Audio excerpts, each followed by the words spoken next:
Hi, I'm Nisha DeGaring, host of Good Things Utah, and I've been a longtime supporter of Todd's Beliefcast. I hope you find inspiration in the courageous stories shared by the amazing people Todd features on his show. The guests serve as shoulders for us to stand on, allowing us to see a little further and cultivate belief in oneself. Remember, you have the dignity and power to change. I encourage you to keep striving and believing in yourself. Enjoy today's podcast. Welcome back, everybody. This is Todd Sylvester with the Todd Inspires Beliefcast. Thank you so much for tuning in. I can't thank you enough for your support. It means the world to me. I need to give a shout out to my sponsors, Swapp and Associates, Wasatch Recovery, Thread Wallets, Morii Nutrition, and I just got a couple new ones, which is fantastic. Gabb, which is a Gabb wireless. It's to help kids be safe online, and then also Minky Couture blankets, which is most amazing, most comfortable blankets you could ever imagine. And then also the music you heard at the beginning, at the end of this podcast, is by my good friend Paul Cardall. He's an amazing individual who allowed me to use his music, and so we're grateful. He's a Grammy Award winner, and we're just really grateful to have his support. And then everyone listening right now, thank you for tuning in and supporting me and believing in me. And I know it's really not necessarily about me. It's always about these amazing guests that I bring on. And today's going to be no different. You guys are in for a treat. We're going to laugh. We're going to cry. We're going to tug on your heartstrings. We're going to show you that you can overcome difficult things and still have a smile on your face. And I've got two people on that are living proof of that. So today we have Valen Keefer and Cristen Wathen. Did I say that correctly? Did. Good job. I'm impressed. Thank you. Valen, by the way, has been on my show before. Many of you will probably remember her amazing story. It's been a while, but Valen she's just the salt of the earth, man. Just exudes brightness and positivity, and it just blows my mind.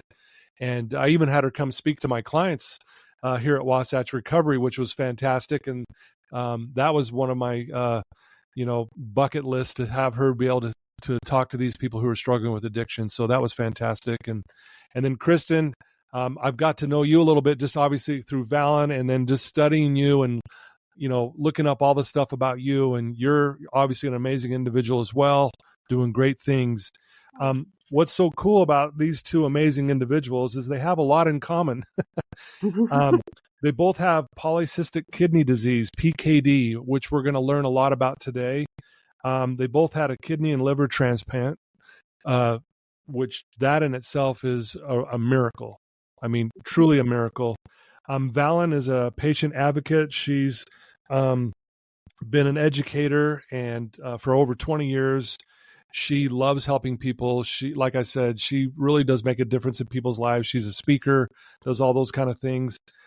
Kristen is a licensed counselor and an associate professor at Palo Alto University. She's a mental health advocate as well. And overall, these two are doing great things. And least of not which is they've created their own podcast called Unpacking the Gift of Life. And it's a fairly new podcast. And we're going to promote that, and we're going to send people your way. But I love that you guys are out there making a difference with what you guys have been through in your life. So thank you guys for joining me. I know that was long, but thank you for being here. Thank you so much, Todd. I appreciate that lovely introduction. We're excited to be here. It's great to see you again. Awesome way to start our day. Yeah, great way. Absolutely. So Valen, why don't we start with you a little bit? Tell our listeners a little bit more about you, and then kind of what you've been up to over the last couple of years since you've been on the show. Absolutely. So my name is Valen Keefer. It's great to be with all of you today. I have been a patient since a child. So I've navigated basically my entire life with chronic illness. and going through polycystic kidney disease and receiving a kidney transplant 22 years ago. I just celebrated my 22nd anniversary this month. So it's a big month for me. Wow. I call it my miracle month because also this month I celebrated 6 years post liver transplant too. And really going through the health challenges shaped what I do right now in my life and the perspective that I have on life. And I chose to take those challenges and turn them into something meaningful, which is being a patient advocate for our kidney and transplant community. It's been an incredible journey. Growing up, I didn't have really any great support outside of my parents, who were wonderful, but I didn't have resources or people to lean on or a visual representation of hope when I was headed into transplant as a teenager.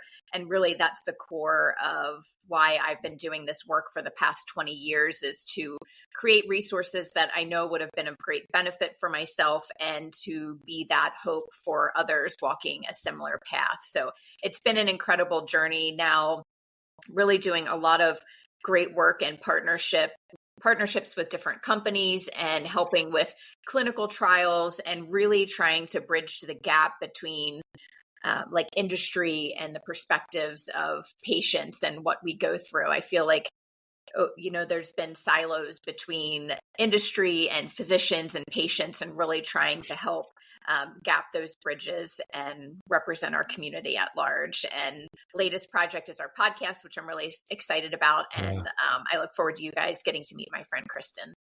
Yeah, no, thank you, Valen, and congratulations on your Miracle Month and how far you've come. And again, you truly are an inspiration to so many, including myself. So thank you for being here and for sharing that. Kristen, a little background on you. Tell us a little bit more about you. Yeah, thank you. Well, my name is Cristen Wathen, and I had a different experience from Valen. I did not grow up knowing that I had polycystic kidney disease.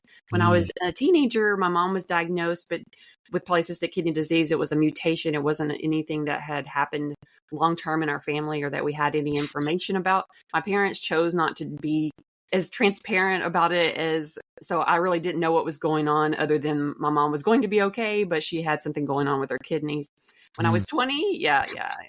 So when I was 20, I had a car accident that was very serious, and I was taken to the hospital, given a CAT scan, and the CAT scan showed cysts on my kidneys.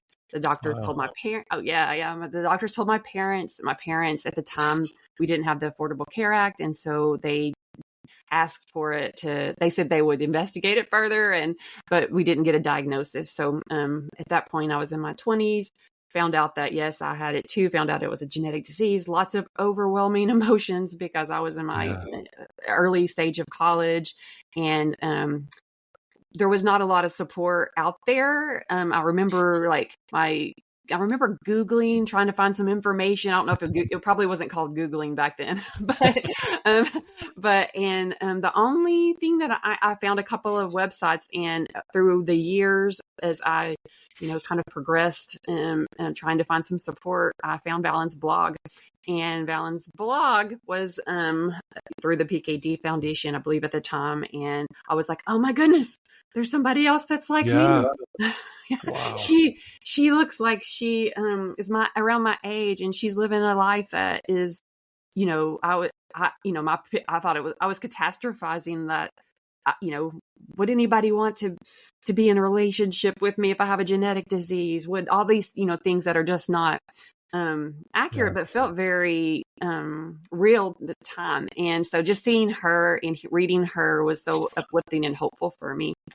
So my kidney disease obviously progressed, and I've spent the last year and a half recovering from my kidney and liver transplant, which has been a interesting, wonderful, horrible, challenging experience with a lot of support from my family and friends and from Valen.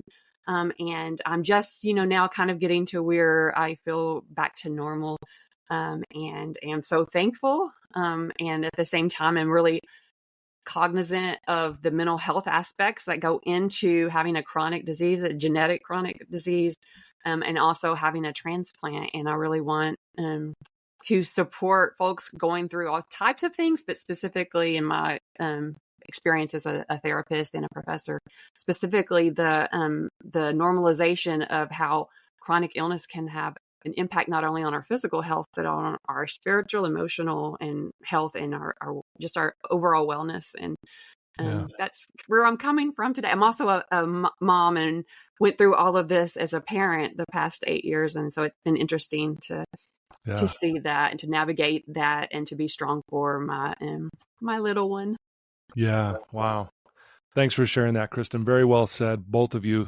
Again, it's just so inspiring that you guys are now advocating for other people who are struggling and going through the similar things as you. It's almost as if, I don't know if you guys have ever read the book. It's called The Inner Work by Matt and Ash. And there's a quote in there by a Hindu monk, and it says, "Your trials didn't come to punish you, but to awaken you." Mm.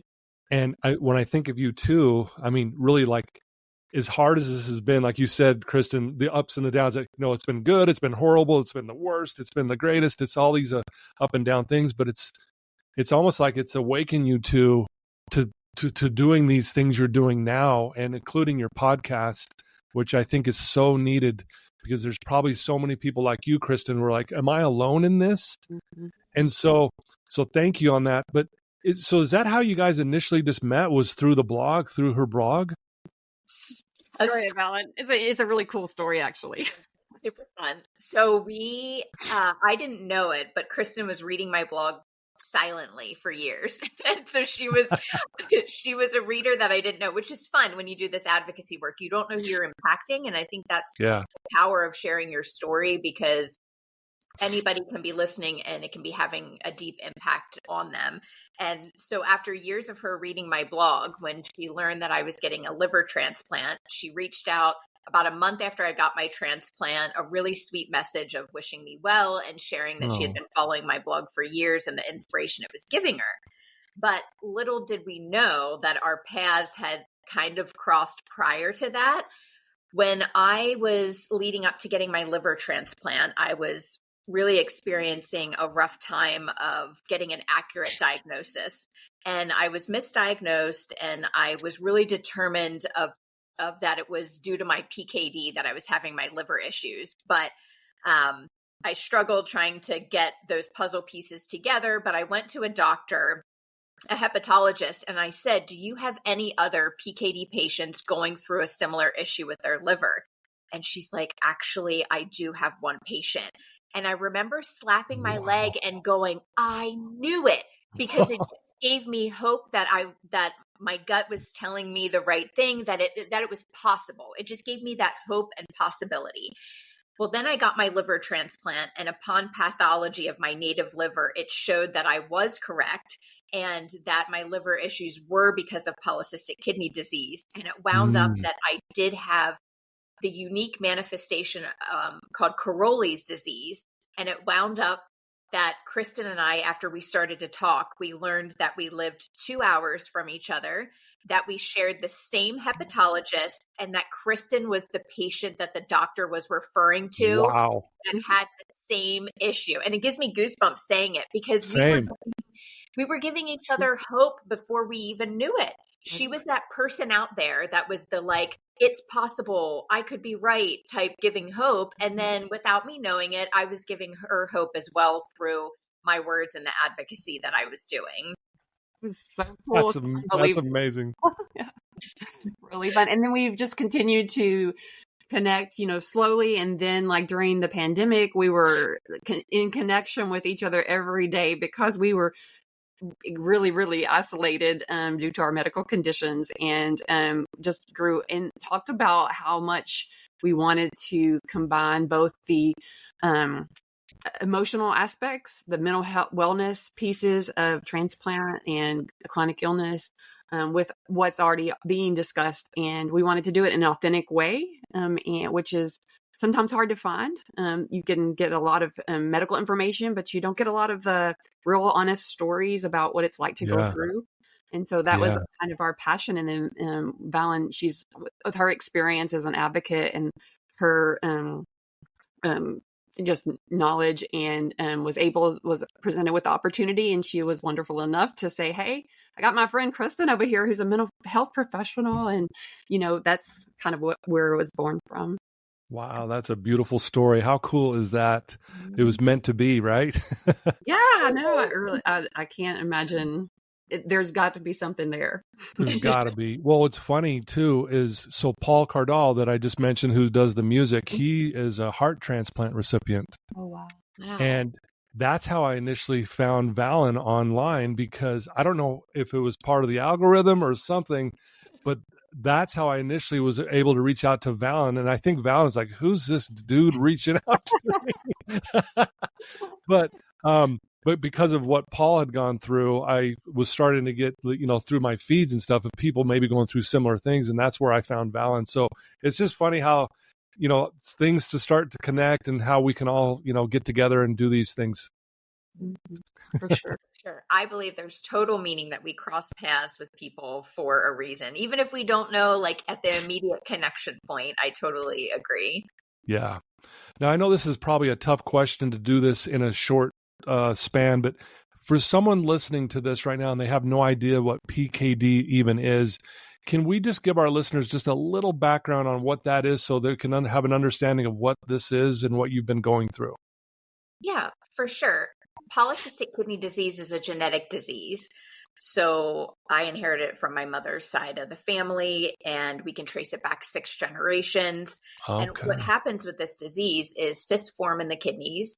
They can grow to the size of footballs, and they deteriorate in function over time, and there's no cure. So it leads to the, ultimately you wind up needing dialysis or transplantation for most individuals. And it's, even though you hear polycystic kidney disease and you think, oh, just kidneys, it's actually a disease that really has an impact over our entire body, in the sense of you can get aneurysms from it. It can impact your liver, like Kristen and I, diverticulitis. Some of the symptoms are high blood pressure. That's how I learned that I had it. That was the initial kind of trigger of going to the doctor and having really high blood pressure. You can get cyst bleeds, a lot of pain from it. And there's 2 different forms of it. There's recessive and dominant. So Kristen and I both have the dominant form, which normally appears later in life. And there's a recessive form, which is really aggressive and can happen.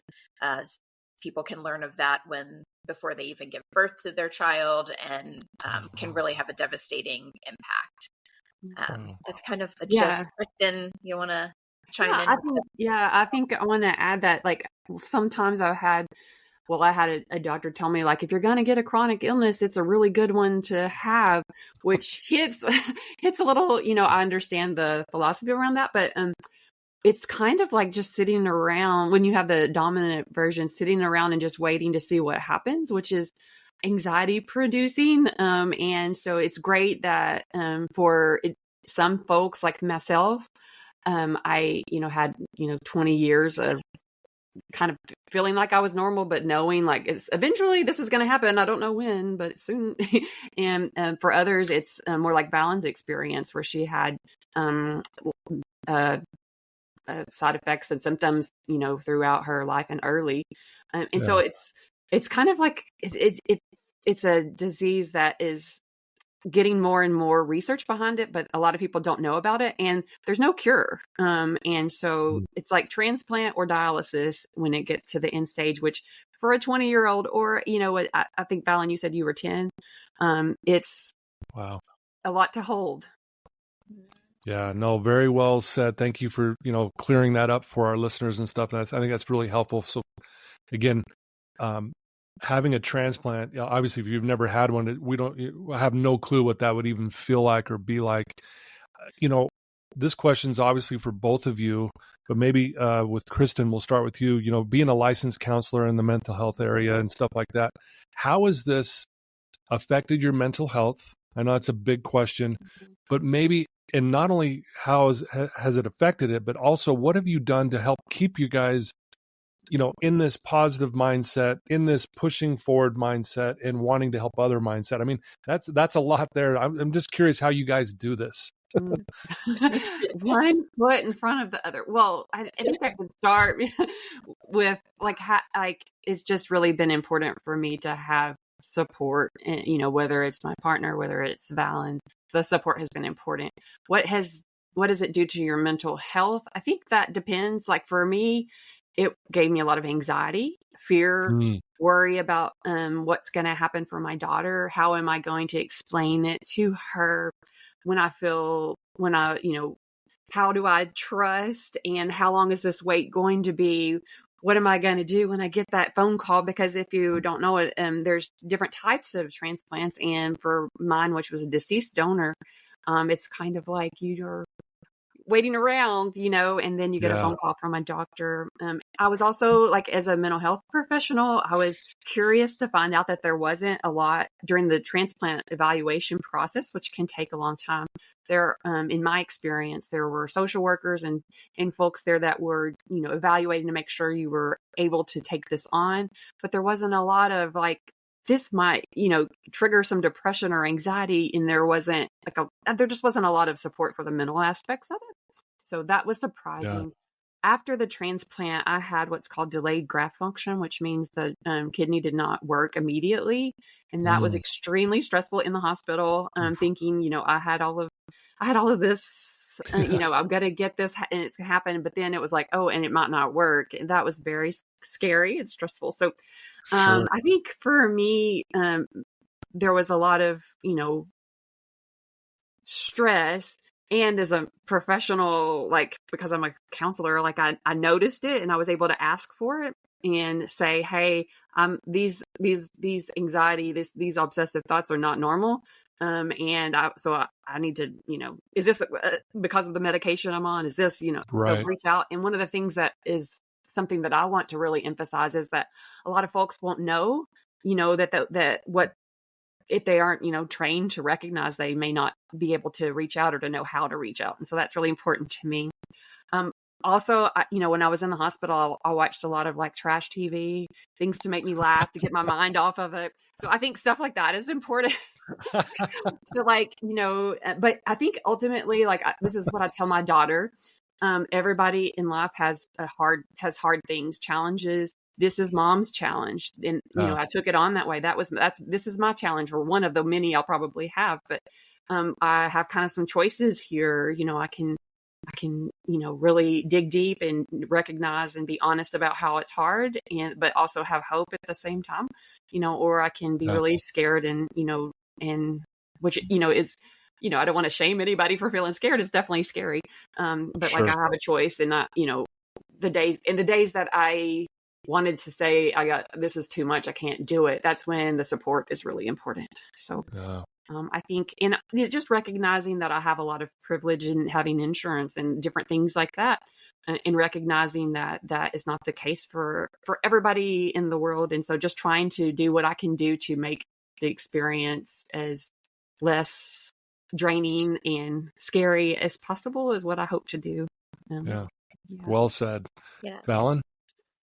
My first thought was, when you asked the impact on us mentally, is I think the resilience of kids is amazing, because I went through all of this as a child. And when I look back and think of all that I went through, you're sort of like, how did you do that? How do kids do it? And they somehow do it and just bounce back. And I have the experience of technically a pediatric transplant, getting a transplant at 19. And then I got my second transplant as an adult at 35. So the mental impact at those ages were very different. Right. I had a different resilience as a child, and different viewpoint, and less worry of the gravity of life and what all of this really meant. And so those are really unique perspectives that I deeply connect with. And this has had, of course, it has changed everything in the course of my life. So it has impacted everything for me. But I think the biggest thing, as far as giving advice on navigating chronic illness, as simple and silly as it can sound, taking one step and one day at a time, is the approach that I've done through all of this. Because even to this day, if I step outside of myself and look big picture of my life, it's too overwhelming of thinking, I have 2 transplants. They're likely not going to last forever. I navigate epilepsy and scoliosis issues. And if you start doing that, you're just piling all of it on, and you're not going to be able to take that next step. So I think what's really helped me mentally is that approach to chronic illness, and really taking my pain and turning it into purpose. And that's what I've done with patient advocacy, is saying, okay, I've gone through all of this, but how can I channel it into something meaningful? It like flips the script. It's like, I don't think so, life. You're not going to let me look at this and be sad and bitter about it. It's like, Wow. instead, now have these incredible opportunities. I've met the most extraordinary people in the field of transplantation. And I think transplant is a really special community because you're dealing with the fragility of life. You're seeing people that are on death's doorstep and get their health restored because of the selflessness and kindness of individuals. So it's like human kindness amplified to just enormity.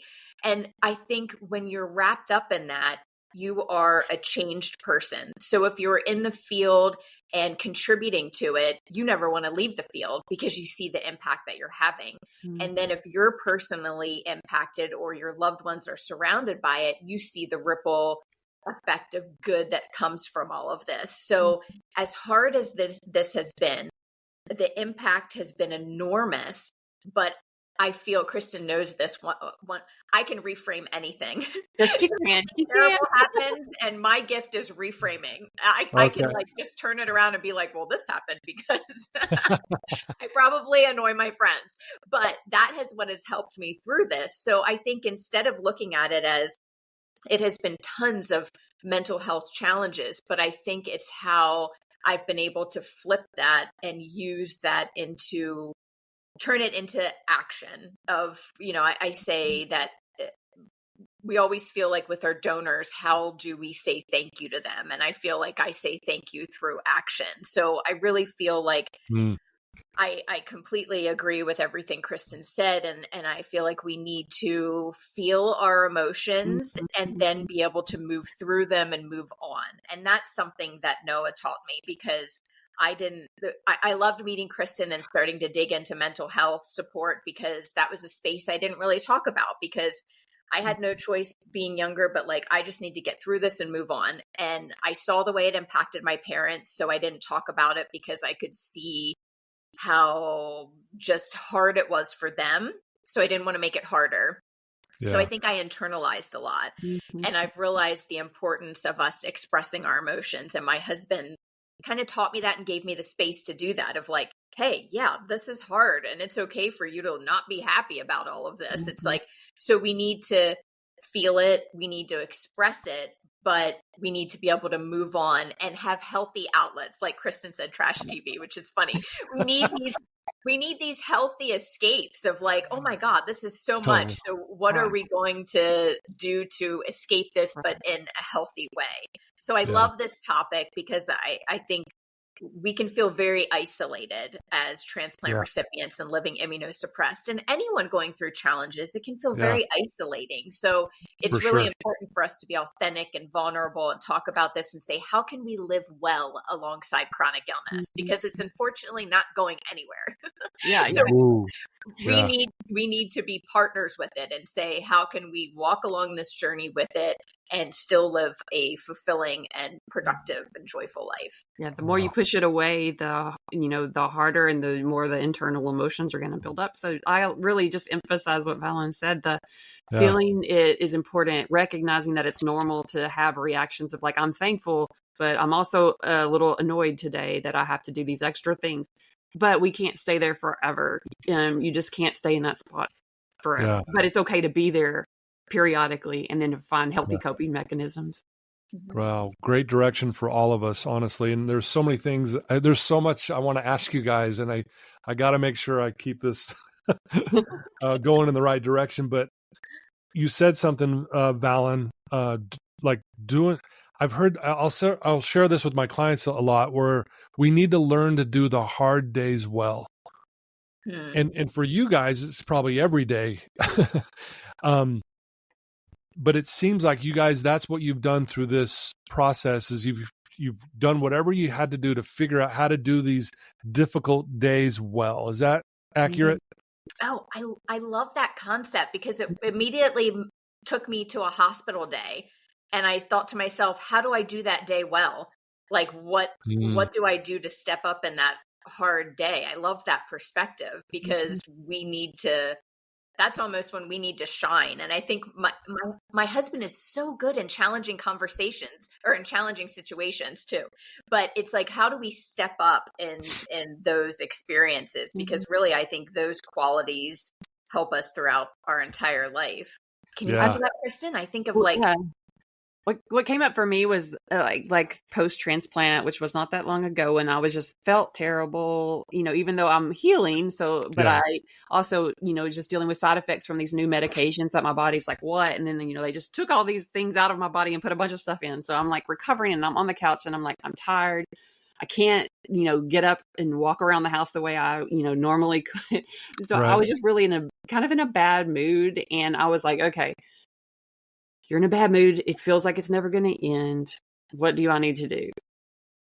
Go outside. So I went outside, got on the hammock, and I called a friend, and I, got distracted for 15 or 20 minutes. And so I guess that's maybe some examples of like, okay, I let myself feel it. I talked to myself, and then I said, okay, what do I need to do? Because this isn't going to stop. And I think having some experiences of other, I had a couple of other surgeries and different things like that. And I knew that, and then I've had hard things happen in life, like we all have had, like my parents getting a divorce, different things like that.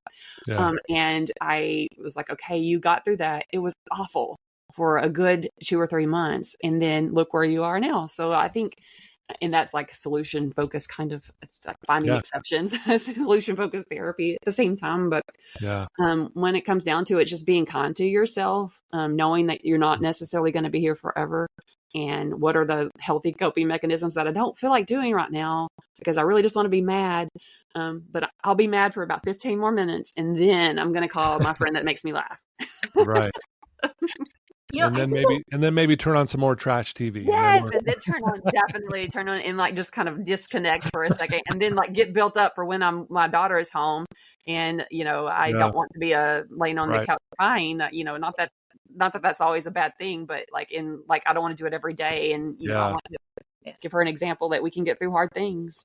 Yeah, I think anybody going through any challenges, the hard thing is when we feel that it became out of our control. I think when we feel like we've lost control of the situation, that's when it's really challenging. So if I think to your sentiment and I go back to like, who am I on a hospital day? Like those are like worst days for us. So what do I do? How do I step up on those days? And I think feeling empowered in my care and that I am playing a part in that day and have a role and that it's not out of my control. And so sometimes I do that just in little ways. Like if the nurse comes in and gives me a tub of pills instead of like telling me what each one is, and I'm like, there's no way I'm taking medicine without knowing what it is. I go on Pill Finder and I'm like, I have control over this situation. I will look up every pill. I will know what it is. And, in the hospital, you even realize the small steps matter because you see that just sitting up in a chair is progress. Walking down the hall is progress. So I think that even teaches you the breaking life down into small bite-sized pieces of what you have to do. And Kristen and I know this, I would not survive without humor. Like even on the darkest days in the hospital, my parents and I and Noah and I, we can muster up something funny. Like we can do something to just get us to laugh and escape for a little bit. Yeah. Wow. I like memes. I like to send memes to people. Anyway, I think humor is really important. And just making the serious, still recognizing that it's serious, but also like just there are more aspects to life than our illness. It doesn't define who we are.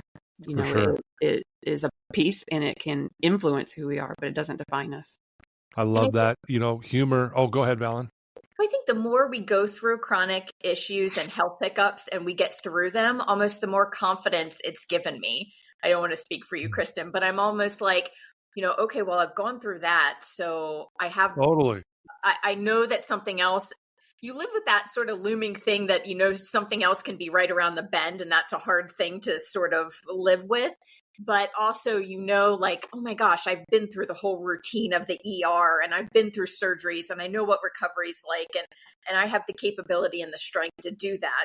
But still, even when you go through things, sometimes it's hard to see the other side of it. So that's why I think it's important to see others successfully endure something that you're headed into so that you can see that hope on the other side of it. Yeah.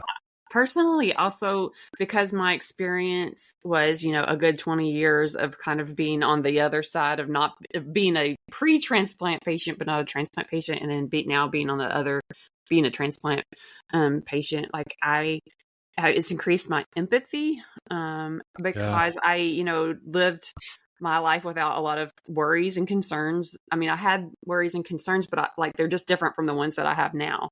And so it's given me a lot of empathy, a reminder to think about like the lens of other folks, a deeper experience of what it's like maybe to be an other, or it should be. And those things, like for me as a therapist, help me to be better in my job and as an educator. But also just like I want to be, that I want to take those things. I wish I didn't have to learn them, but, I want to take what I can from the experience. And so that's really been an interesting dynamic for me this past year, is like, okay, this, like, I kind of understand this more, and I have more empathy and more passion to, like, to stand up for people that may not have a voice. So. Wow. I love that. Well, that kind of segues into my next question, and Valen, you mentioned this, like you turning pain into purpose, and you two have obviously, you've cultivated this really cool friendship. And it really was like a godsend, if you will, that got you two together. And now you guys are doing this podcast called Unpacking the Gift of Life. And if there's two people on the planet that could talk about the gift of life, it's you two. So why don't you guys tell our listeners why you guys decided to do this podcast? What are you hoping to get from this, and and what the whole meaning behind this for you guys? I think I'm always looking to fill the gaps for our community as far as the education and the support that's needed. And I feel like transplant is a one-day surgery, and then it's lifelong of living immunosuppressed. And I think there's a lot of support needed for trying to navigate this journey and live the best quality of life that we can. And I felt like there needed to be a space for very authentic conversations.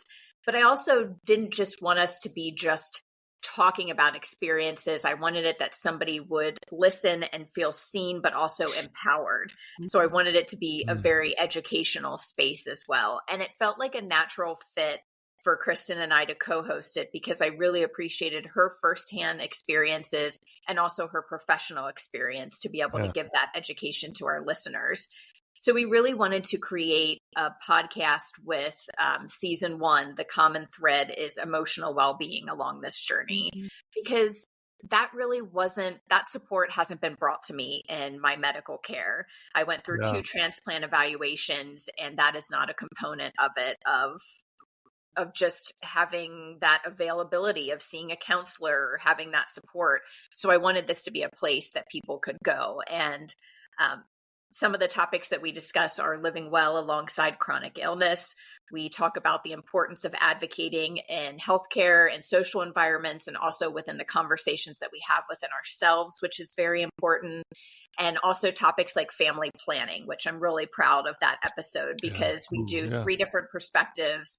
Kristen had a child pre-transplant. We bring on a dear friend who had a child post-transplant, and I represent the community not having children. So we do all aspects, and I think that that's really something that is important to be highlighted in our community. And we hope, like you said, the gift of life, we all are fortunate to have the gift of life. So in addition to creating this for the kidney and transplant and chronic illness community, I feel like it's something anyone could tune into and be inspired by it. At least that's what I'm hoping from it. And we really hope that the medical field will tune in as well, because it gives them a deeper insight into who they're caring for. Yeah. Wow. I wanted to, I'm sorry, go ahead. No, good. So we worked really, really hard on the podcast, even beforehand in the planning, and we tossed back and forth like what should it be the name of the, what do we want to communicate? And so I want to highlight the word unpacking in the title, Unpacking the Gift of Life, because a lot of times the message is sent that, yes, gift of life, which it is definitely a gift of life. And we are so thankful to have this because it keeps us alive. And also, it's not like a gift that you just open and it's like what you've always dreamed of and what you've always wanted. It's Right. a gift that, requires unpacking the goods, the wonderful things, the challenges, the hard parts, the transitions. So really it's about unpacking and not just accepting without any any thought. It's about unpacking all that comes in with having a chronic illness and having a transplant. So I just think that's important that we were really intentional about that because, we're humans and we have lots of emotions and lots of, thoughts about things. And to say that we're just going to always think about this in one direction, in one way is not mostly accurate in my opinion. Yeah. So I like that metaphor of like we're unpacking it, and in some ways, like as you unpack it, it gets lighter. It gets lighter, and so there's a lot of hope built into that as well. Beautifully said. No, I think it's fantastic. You guys are doing this. I think you guys are both really, really smart. No, there's another side. I'm the dumb one on the podcast today with you guys. No, I say that not even jokingly. And when I say smart, I mean you guys are very well informed. Valen, I've always been so impressed with you through this, the challenges and being an advocate and really trying to make a difference. You have learned so much, and I think your podcast is going to be such a great platform for people to, like you said, learn and understand better. And you even said you hope the medical community will tune in because they're going to learn so much from two people who are actually been through all of this. And here's what we've learned through the process. And so I think because of that, your awareness and your authenticity is going to really resonate, not just with them, but I'm inspired sitting here, even though I haven't gone through what you've gone through, but I've been through my own challenges, right? Of being a drug addict and alcoholic and overcoming that. And the gift of life, I totally agree. And then also, Kristen, I love the metaphor of unpacking because there is a lot to unpack. Right. So I don't know. You guys you're just very well spoken. Obviously there couldn't be two better people to do what you guys are doing. Thank you. That means so much coming from you, Todd. Really, thank you. Yeah, it really blows my mind. Part of that unpacking is I think you find more gifts within the gift, right? Mm-hmm. And, Kristen, you said something really cool that really sparked something in my mind. You said you have learned empathy on a level you never would have learned on the level you understand it now because of what you've gone through. So I'd like to ask both of you, what are a couple of things that you feel like really you have learned that you never would have understood or learned had you not gone through this? Well, so I'm thinking about on the podcast, we have we end each episode with like a silver lining, not meaning that everything's going to always turn out perfect, but that we always want to be thinking about hope. And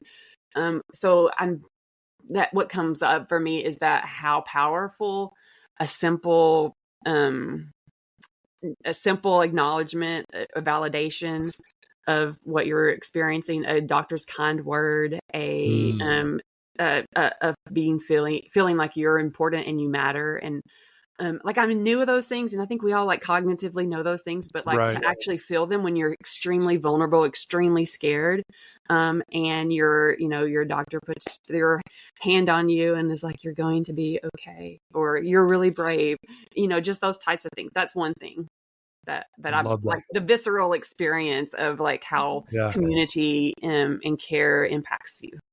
Great. Thanks for sharing that, Kristen. Valen? I wholeheartedly agree. I think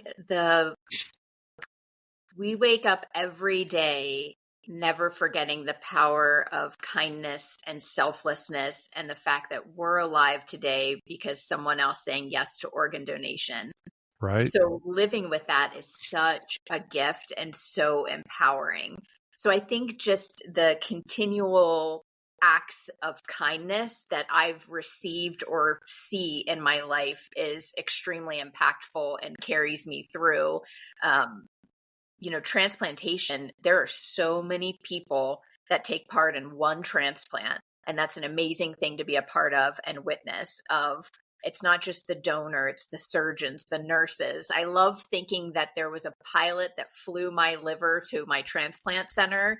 So just the vision of that somebody woke up that day and got in a plane and flew my liver. Like there's just, I think when you just realize, I don't know, how we're all connected, the power of we, that just together amplified and we're better than individually. Just there's so many life lessons that I have learned that has shaped me into the person I am today. But I think also just that my heart is always open for continual learning. And that's a beautiful feeling of like, okay, give it to me. Like, I know I don't know what's coming. I have no idea, but just embracing that, and really on a individual human level of going through health issues. I think I've really learned a lot of lessons of how we underestimate how adaptable we are to change. I mean, my life has just been thrown around of in a split second, get extremely ill, go to the hospital when I had all these plans of doing this, and everything changes. But we can adapt. We can adapt to being transplant recipients. We can adapt to a new life of chronic illness, and we can do it well, but we can't do it by ourselves. It really does take the support of our caregivers and loved ones. And also, I just think the power of resilience. It amazes me how resilient we are as human beings, both physically and mentally. And it's, if I go back to seeing my 10-year-old self who was shy and didn't have many friends and diagnosed with this chronic illness, and to think of where I am today of being honored to be a voice for our community and doing the work that I'm doing, I wouldn't have thought I would have evolved into an outspoken, strong, healthy woman. And so I think that the possibilities and what it's shown me and allowed me to grow into who I am today has been a beautiful thing. Dang, wow. I have this philosophy that life happens for us. The good, the bad, everything. And I think we can learn from all of these trials and challenges, and even, the good and the bad times. And you truly, both of you are examples of that. And I love what you guys just said. It was very inspiring. I think you talked about kids, how kids are amazing. I'll often say to people that I'm working with, I think people overall are just astonishing. Like you said, the things we can do, the things we can go through and still prevail and overcome, it just astonishes me. Like there are no limits, really, honestly. I know there's limits, but there's no limits to how we can handle and adapt, like you said, Valen, and really go out and make a huge difference in this world, just like you two guys are doing and will continue to do so. And so it's just, I don't know, it's amazing to watch and hear what you guys are doing. And I think people listening to this go, man, how are these two they sound so healthy. They sound so happy. They sound like mentally spot on where they should be. I don't know. I don't know what I'm trying to say here. I just think, I hope you guys know that I really think you guys are going to do so much good with this podcast and continue to build on the things that you're doing. I really do. Thank you. Yeah. And it takes, intentionality to sound this healthy and to be in these spaces. So for those of you who might not be feeling that all the time, it's not that this is just, we got lucky. There are days that are harder than other days for sure. And it's just putting one foot in front of the other. And I am so thankful that this experience gives me a path to living more intentionally and to not worrying about some of the things that maybe I worried about when I was younger or before the transplant and things like that. So it's not like I'm so thankful, and it has taken work and intentionality. So, but it feels great to hear that. That's what we want. We want to share that, that going through hard times there doesn't mean that your life is going to not be meaningful, not be purposeful, not be full of laughter. That's what I want the message I want to send. Yeah, and I think representing both sides of that, because of course today we're fortunate to have a healthy day, not in the hospital. We sound good, we feel good, those things. But that's not what every day has looked like in our world. We've had scary days, the waiting for a life-saving call for a transplant.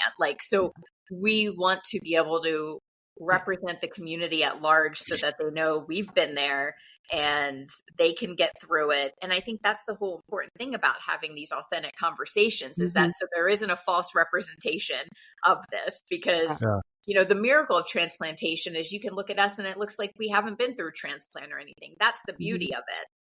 But I think it's how do we get through the responsibilities and navigate the lifelong journey of what that entails afterwards. And case in point, I spent the weekend getting 3 days of infusions because I developed COVID. And so this has not been a week of a lot of feeling great. And, this has been a week of trying to navigate, how do I get this treatment? And I got to drive to it and I got to do these things. And I don't feel well. But, I got it done and, I'm here today and I'm able to say, you know what, that was not fun. I did it. And what's coming up next and how can I, stay positive, because that's the way I want to live my life.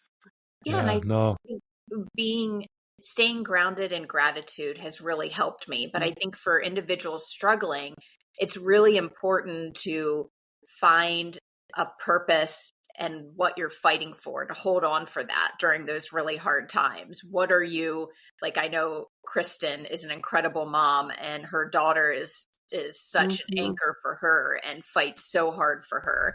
And when I was headed into liver transplant, I was just holding on to being able to still be alive for my husband, Noah, and be a healthy woman and those type of things. So even me being able to think of what I wanted in the future, that imagery of this is what I want to be, and I'm fighting for that.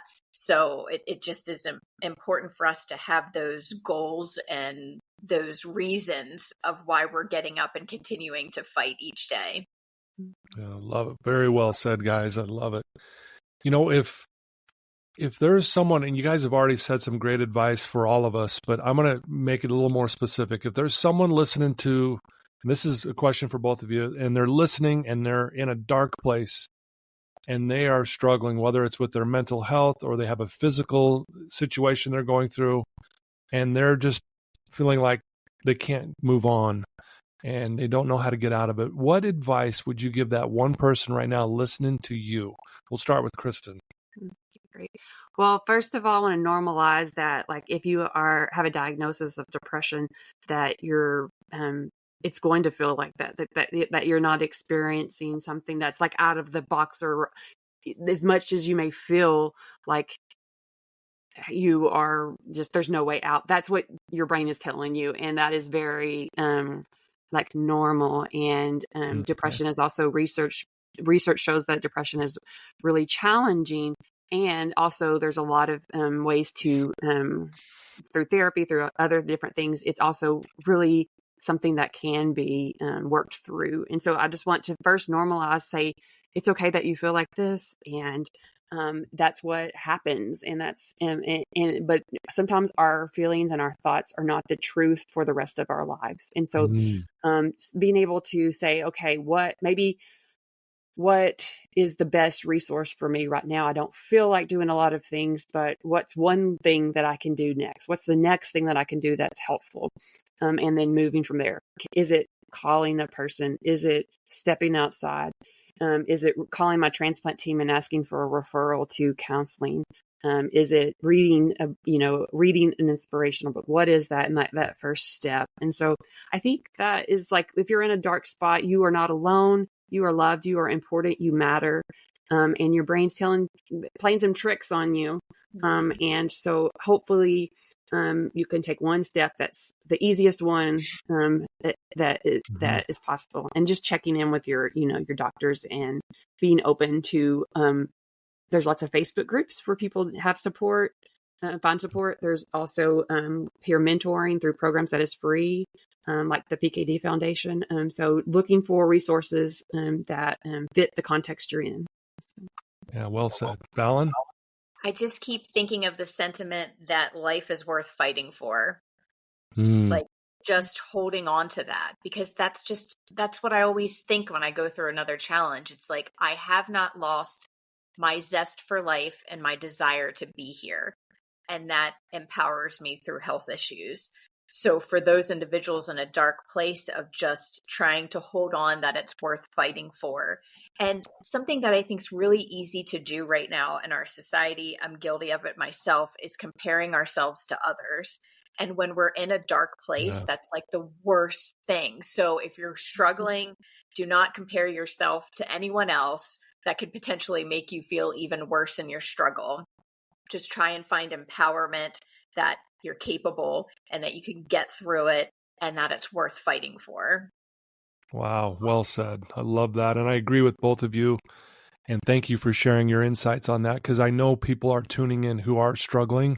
So I'm so grateful that you guys are being vulnerable right now and sharing your thoughts on that, because it's really going to help someone today, including myself, by the way. If someone wants to listen, I'll ask Valen this first, wants to follow your podcast, learn more about you, Valen, learn more about your advocacy work and all that stuff, what would be the best way for someone to do that?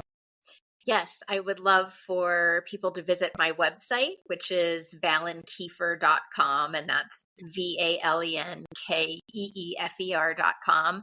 On there, they can learn about my advocacy, they can listen to our podcast, and they can reach out to me directly, and I'd love to hear from everyone. Love that. How about you, Kristen? Well, I am, a mom right now and a professor, and I don't have my own website. Okay. But I'm also open to people reaching out, and would love to hear from you. And so my work is right now I'm not in private practice because I've been having a transplant, a little bit busy. But I do work with my students, and I'm looking forward to a new quarter this fall. And one of the things that I'm really inspired to do is to help future therapists have a context for working with transplant patients, because it's not something that is part of the curriculum all the time, and right. So I'm just integrating that into the other things, but yes, I'm hopefully after I've recovered for a while, I'm going to continue doing my research in mental health, the intersection between mental health and chronic illness. So maybe there'll be something coming in the future. And you can always find me through Valen. Yes. You can say, hey, Valen, can you say hi to Kristen for me? Okay, I guess we'll go that route. I just don't have like a social media kind of thing. That's okay. Hey, you're we're all jealous that you are in that situation, actually. Great. Right? Yeah. Well, I'm sure it can be a lot of responsibility. For sure. Well, I will obviously I'll put your website on the show notes and links and stuff like that as much as I can there, so people can get right to you. And then if you have a question for Kristen, just ask Valen. Sorry, Valen. More work, Kristen. No, I'm sorry. Actually, I'm happy. I don't know how you would get in touch with me. I know. It's all good. To talk to you. No, I know you are. No, you guys, this was what a fantastic interview. You guys were amazing. So easy to talk to. Such energy you guys just high level energy today. Like you said, Valen, this is one of those good days, and I'm so glad that you guys were both able to make it. What a blessing for all of us to hear your story today. I can't wait for this to go live and for our listeners to hear your inspiring words. So thank you from the bottom of my heart for being willing to be vulnerable today and come on my show and help us out here today. Thank you. My gosh. Thank you. Appreciate your continued support, and you're just such a special and kind friend. So thank you. This means a lot to us. Yes, for sure. And I'm so glad to be a part of what you're doing. So thank you. You bet. Well, thank you guys. And it was my blessing today. So thank you. And there you go, folks. I told you today was going to be an amazing interview. with Valen Keefer and Cristen Wathen. They're amazing individuals. Please reach out to them. Please look up what they're doing. If you need help, they're there. You can ask them any questions. If you want to ask me a question as well, please do. If you know someone who's struggling, and it doesn't have to be with obviously something physical or similar to what they're even going through, anyone would be inspired by their words today. So please share the link to this episode to all of them, to all your family. And I know you guys do that. And again, thanks to my sponsors. I couldn't do it without you guys. I really appreciate you so much. And I love you guys for tuning in week after week. It really makes a difference in the lives of so many. So I love you guys. And then one last thank you to Kristen and Valen. Thank you guys. You guys are the best. Thank you so much. You. All right. Till next time, everyone.